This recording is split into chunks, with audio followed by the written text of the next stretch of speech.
Napuno na raw kaya pinagtataga ng isang lalaki ang tatlong magkakapatid na lolo sa Karkar, Cebu.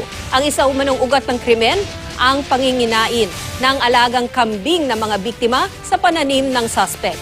Narito ang report. Halos magkakasabay nagkaedad, magkakasabay ring nasawi. Sa Karkar City, Cebu, di na nakaporma ang magkakapatid na Garces na sina Eufronio, 69 years old, Conrado, 65 years old, at Carmelito, 63 years old. Pinagtataga sila ng kapitbahay nilang si Emilio Manayaga Jr. alias Butchok. Ayon sa mga saksi, naglalaro noon ng dama si Carmelito nang sugurin siya ng suspect at tagain. Katabi lang ni Carmelito ang kuya niyang si Conrado na sunod na pinuntirya ni Manayaga. Pagkatapos tinungo naman ang suspect ang kalapit na barbershop para tagayin naman si Eufronio. Antod karon lang ingig kay akong gibati mo.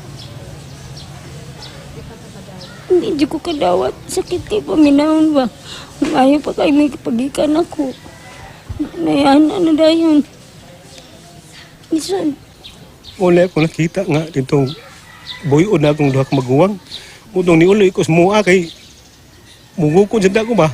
Ako kay bawo nga akong among kinamagawan dito sa tugkaran ako wala ga bulagta na sad. Arestado si Manayaga at nakuha rin ang patalim na ginamit niya sa karumal-dumal na krimen. Ang sinasabing ugat ng krimen, ang matagal ng kinikimkim na galit ng suspect laban sa pamilya Garces. Inuubos daw kasi ng mga alagang kambing na mga biktima ang kanyang mga pananim.